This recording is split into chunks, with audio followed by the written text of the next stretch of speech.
So సాగర ఘోష రాయాలన్న ఆలోచన మీకు ఎప్పుడు వచ్చింది సార్? అది అది 97లో నేను గరికపాటి కాలేజీ సొంతంగా నిర్వహిస్తూ ఆర్థికమైన ఇబ్బందుల్లో కూడా ఉన్నప్పుడు అప్పుడు కూడా ఈ కవిత్వం పోలేదు. నాకు అది ఆశ్చర్యంగా ఉండేది. ఎన్ని కష్టాలు జీవితంలో ఉండని, ఉద్యోగంలో ఉండని, కుటుంబంలో ఉండని, ఆర్థికంగా ఉండని, మనసులోంచి కవిత్వం సరస్వతీదేవి నన్ను వదల్లా. మీరు ఆమెను వదలంట కదా, ఆవిడే నన్ను వదలలేదు. అంతే, అనుగ్రహానికి పాత్రుడయ్యాను నేను పూర్తిగా. నువ్వు పుట్టింది ఇందుకోసం కాదు అని వెనకాల నుంచి ఆవిడ ఒక దెబ్బ ఇస్తున్నట్టే ఉండేది. ఎప్పుడు నువ్వు ఎందుకు ఇవి ఆలోచిస్తావు, నీ పుట్టుక వేరు అన్నట్టుగా ఏదో అది మీరు గ్రహించారా తర్వాత?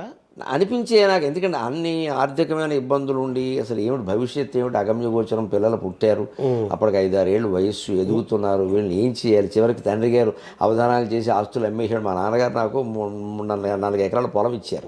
4 ఎకరాలు అమ్మేస్తే పరిస్థితి ఏమిటి, ఇలాగా అని అనుకుంటున్న రోజుల్లో కూడా కవిత్వం ఆగలేదు. ఆ ఇబ్బంది కూడా అంటే నాకేమీ లేదు, ఆర్థికమైన సాయం చేయమని కూడా నేను అమ్మవారిని అడిగాను, మనుషుల్ని అడగలేదు. ఇప్పుడు జాషువా అంటాడు కదా, నన్ను వరించిన శారద ఎక్కడికి పోతుంది అంటాడు కదా. నాకు అమ్మవారిని అడిగాను, నీ ఆశావక దృక్సరోజముల్ జలములన్ నిత్యమునే మున్గి ఈ స్థాయిన్ వడగంటినంచని మహాసంతోషమున్ పొందెదన్ గేయంబున్నను గాయముల్ తొలగునే గీర్వాణి సంపన్నత స్థాయిన్ నాకు అనుగ్రహించి జనని సంసారమున్ బ్రోవుమా అని అమ్మవారిని అడిగాను. అప్పుడు ఇచ్చింది. నేను ఈ పద్యం రాసిన 6 నెలల్లో నేను ఐశ్వర్యవంతుడయ్యాను. అంటే సరస్వతీదేవిని అడిగాను, నేను లక్ష్మీదేవిని అడగలేదు. అంటే కనకధారాస్తవం కూడా మీకు ఎంత కురిపించింది అన్నారు, అలాగే ఈ పద్యం కూడా మీకు ఐశ్వర్యాన్ని పద్యం నేను సరస్వతీదేవికి చెప్పాను, ఆవిడ ఇచ్చింది ఐశ్వర్యం. ఈ దేవతల మధ్యలో ఈ భేదాలు ఉండవండి. అది నాకు ఒక శతావధానం చేస్తే నాళ్ళబండి కవితా ప్రసాద్ 2009 ఇప్పుడు పెట్టాడు. నేను ఊహించలేదు. నేను ఏదో పద్యాలన్నీ 100 పద్యాలు ఏవో చెప్పాం కదా, అందుకని పద్యానికి 200 ఇస్తారని ఆశిస్తున్నాను ఏదో అన్నా సరదా. ఇంకా ఎక్కువ ఇస్తే మీకు అభ్యంతరం అన్నాడు. నేను 20,000 25,000 ఇస్తాను, 50,000 ఇచ్చాను. గవర్నమెంట్ తరఫున ఇప్పించాను. గౌరవంగా. అప్పుడు నాకు ఇంటికి వచ్చి నేనేం చెప్పుకున్నా తెలుసా, మొన్న శతావధానమున ముగ్ధ మనోహర భావజాలముల్ మెన్నగ నింపి నన్ను అనుగ్రహించితివి సంపన్నలినాక్షి నీ చెలిమి పట్టున నన్ను అనుగ్రహించి సంపన్నలినాక్షి నీ చెలిమి పట్టున నన్ను అనుగ్రహించే నే విన్నదబద్ధమయ్యే కవి వీరులకు సిరికేమి లోటగున్.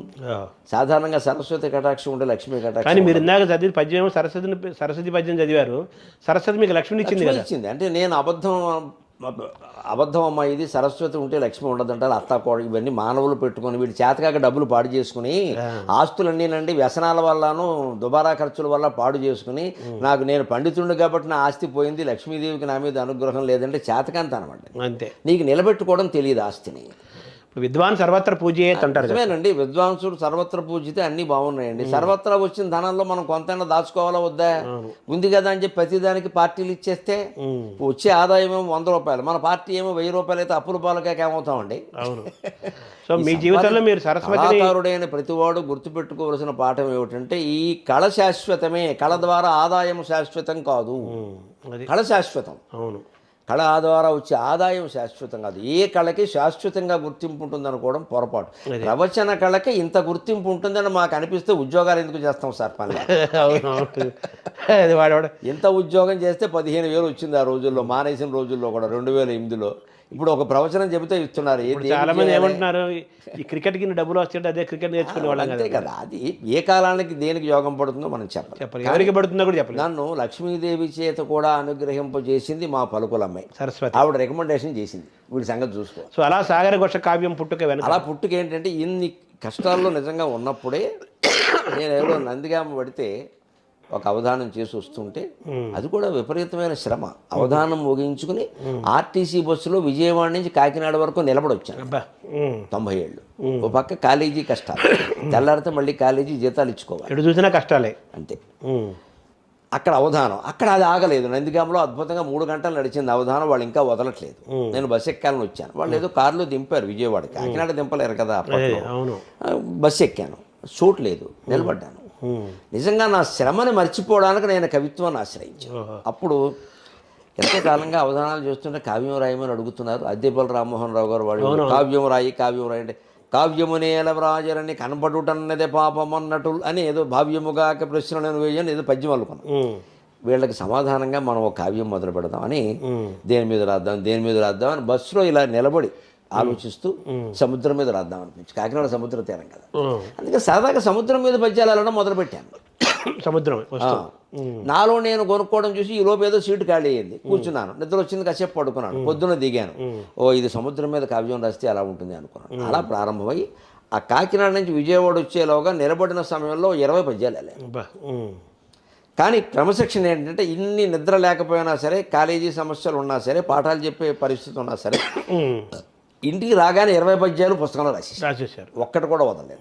వెంటనే ఎలాగో అలా ఖాళీ చేసుకో, అదే మొదటి నుంచి కాపాడిన క్రమశిక్షణ. అంటే మీ సాగర ఘోష కావ్యం పైన నండూరు రామ్మోహన్ రావు గారి విశ్వదర్శనం ప్రభావం ఉందంట. చాలా ఉంది నిజంగా. ఎందుకంటే నేను అంతకుముందు అది చదివిన గ్రంథాలు ప్రపంచ చరిత్రలో అన్ని దేశాల చరిత్రలో సంక్షిప్తంగా ఉన్నాయి, చదివా. విశ్వదర్శనం చదివా. ఆ కావ్యం మొదలు పెట్టడం అంటే ఇలా బస్సులో ఏదో జరిగిపోయింది, కానీ అంత తేలిగ్గా నడవలేదు ముందుగా. కావ్యం కదా అది ఒక 200 పద్యాలు అయ్యేసరికి ఆగిపోయింది. అంటే ఇతివృత్తం. ఇప్పుడు సముద్రం వర్ణన బాగానే ఉంది, సముద్రం దగ్గర నుంచి ఎలా తీసుకెళ్లాలంటే నేను మొదట అనుకున్నది ఏంటంటే 900 కిలోమీటర్లు ఆంధ్రప్రదేశ్ సముద్ర తీరం. ఆంధ్ర పురాణం అని మధురాబంతులు వారు రాశారు కదా, ఆంధ్రుల చరిత్ర అంతా సేకరించి దాన్ని కావ్యంగా రాద్దాం, ఆంధ్ర వైభవం అని ఏదో పెట్టి సాగర ఘోషాన్ని మొదట అనుకోవాలి. దాన్ని సముద్ర వర్ణంతో మొదలు పెడదాం. సముద్రం దగ్గర ఒక కవి కూర్చుంటే సముద్రం వచ్చినట్టు చెప్పినట్టు, సముద్రం తరంగం వక్త, కవి శ్రోత, అలా చెప్పినట్టుగా ఆంధ్రదేశ్ తీరం అని మొదలు పెడితే అలా ఒక 100-200 పద్యాల వరకు ముందుకు వెళ్ళేసరికి విన్నవాళ్ళు రామబ్రహ్మం గారు, జొన్నవిత్తుల ఇలాంటి వాళ్ళు మన మిత్రులందరూ ఇది విశ్వకావ్యంగా ఉండాలండి, ఇలా ఉంటే అలాగా, ఈ సముద్రాన్ని మీరు కవిగా ప్రధాన పాత్ర చేశాక సముద్రం భూమండలం అంతా ఉంది కదా, అంటే మీ సమయం పోయింది, మీరు చెబుతారా, నేను ఎక్కడ చేయాలి ఇవన్నీ అని చెప్పి నేను, అయినా సరే వాళ్ళు అన్నారు కదా అలాగే చేద్దాం అని ప్రపంచ చరిత్రలన్నీ తెప్పించి విశ్వదర్శనం చదివాను. అప్పుడు ఆ కావ్యం ఆపేశాను. అంతేకాదు ఇంకో పని కూడా చేశాను. వాక్కు అకుంఠితంగా నడవాలి అంటే లలితా సహస్రం 3 పూట్ల పారాయణ చేయాలి, దాని ప్రభావం ఉంటుంది ఖచ్చితంగా, నేను అనుభవించి చెబుతున్నాను. అప్పుడు వాక్కు ఒకటి నడవడానికి, వాక్శుద్ధి కలగడానికి లలితా సహస్రం పారాయణ 3 పూట్ల కూడా చేస్తూ విశ్వదర్శనం చదువుతూ చేస్తే అప్పుడు నా అదృష్టం కొద్దీ ఇంకోటి జరిగింది. ఈనాడు పత్రికలో ఆ సహస్రాబ్ది ప్రారంభం మారడం, 2000 సంవత్సరం వస్తుంది, 99 మిలియన్ ఇయర్ అంటారు కదా, మిలియన్. ఈ సహస్రాబ్ది మారడం కారణంగా ఈ 1000 ఏళ్లలో జరిగిన వైజ్ఞానిక ఆవిష్కరణలు, తాత్విక విషయాలు, సాహిత్యపరమైన రోజో వ్యాసం వచ్చాయి. అవి నాకు ఈనాడు పత్రిక వాళ్ళు పెట్టినప్పటి నుంచి చదవడం అలవాటు. అవును, మీరు మొత్తం మీరు పత్రిక జర్నలిస్ట్ కూడా ఎవరు చదవలేదు. అది 75లో ఎప్పుడో పెట్టారు, అప్పటి నుంచి నాకు అలవాటు. అప్పటి నుంచి ఇప్పుడు అలవాటు. భూభ్రమణం అని ఉండేది అందులో. అవును, ప్రపంచ వార్తలు. ఇప్పుడు లేదు. భూభ్రమణం నుండి ఏదో దేశంలో జరిగిన చిన్న సంఘటన ఇచ్చేవాడు, అది ఏదో పిల్లల బిస్కెట్ల గురించి దెబ్బలాడుకున్నది కూడా కావచ్చు, కానీ సరదాగా ఉండేది. టూకీగా ఒకటి ఇచ్చేవారు మొదటి పేజీ, చలోక్తి, అవి సరదాగా ఉండేవి, అవన్నీ చదివేవాడిని. ఆ దాంట్లో ఈ వైజ్ఞానిక ఆవిష్కరణలు ఎప్పుడైతే విస్తృతంగా వచ్చాయో నాకు వైజ్ఞానిక ఆవిష్కరణల గురించి ఒక ఆశ్వాసం రాయాలి ఇందులో. ఎడిసన్, గూటెన్బర్గ్, విసియలియస్, ఇలాగే ఏదో గెలీలియో, వీళ్ళందరి గురించి తలోపద్యమైనా రాయాలి, వాళ్ళు మహానుభావులు కదా. ఈ ప్లాట్ ఇలా పెరుగుతూ ఉండాలి. కావ్యం ఆపేసి నేను ఓ పక్క పారాయణ చేస్తూ 2 ఏండ్లు చదువంగబట్టెను జగద్వృత్తాంతముల్ లోతుగన్ 2 ఏండ్లు రచయింపబట్టెను 2 ఏండ్లు రచయింపబట్టెను జలార్తిన్ పద్యహస్తంబులన్ కుండెలుగా అగబట్టి తిని జలార్తిన్ పద్యహస్తంబులన్ కుండలుగా అగబట్టి తిని నీకు నావలెన్ ఆర్తిగలిగిన, మీకు కూడా నావలె ఉంటే సలిలక్షుల్ని చూడుడి ప్రేమగా, మీకు నావలెన్ జాలిగా గుండెల్ మూల్గిన సలిలాక్షులు తాకుడి ప్రేమగా. నాకు 2 ఏళ్ళు చదవడానికి పట్టింది, 2 ఏళ్ళు రచించడానికి పట్టింది. నాకు మళ్ళీ మీకు కూడా సముద్రంలో పడుతున్న కష్టాల మీద, మానవులు పడుతున్న కష్టాల మీద ప్రేమ, ఆసక్తి ఉంటే మీరు కూడా సముద్రపు కళ్ళు ఓసారి స్పృశించండి, ఆ కన్నీళ్ళ విలువ తెలుస్తుంది అని రాశాను ఖచ్చితంగా. నాకున్ మీ వలెం జాలి, మీకున్ నా వలెం జాలిగా గుండెలు మూలిగిన సలిలాక్షులు తాకుడి ప్రేమగా. నీటి కళ్ళు ఏమిటి, అదే కవిత్వం కదా. నీటి కళ్ళు తాకండి, మీకు తెలుస్తుంది.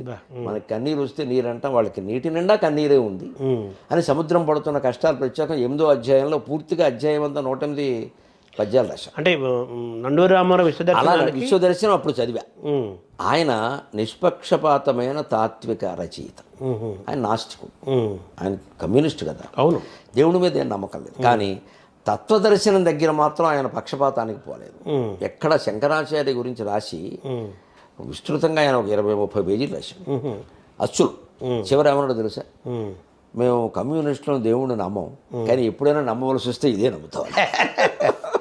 శంకరుని నమ్ముతానండి. అంటే అంత తార్కికంగా ఉంది అద్వైతం. లాజిక్.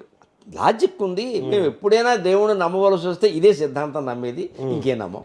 అంటే శంకరుని నమ్మినట్టే కదా. అంతే కదా. ఉమ్, తార్కికంగా అద్వైతం తార్కికం. తార్కం. అవును. నాకు అక్కడ అద్వైతం పట్టేసి అప్పుడు నేను శంకరాచార్యకి అంకితం ఇవ్వాలని నిర్ణయించుకున్నాను. ఆ.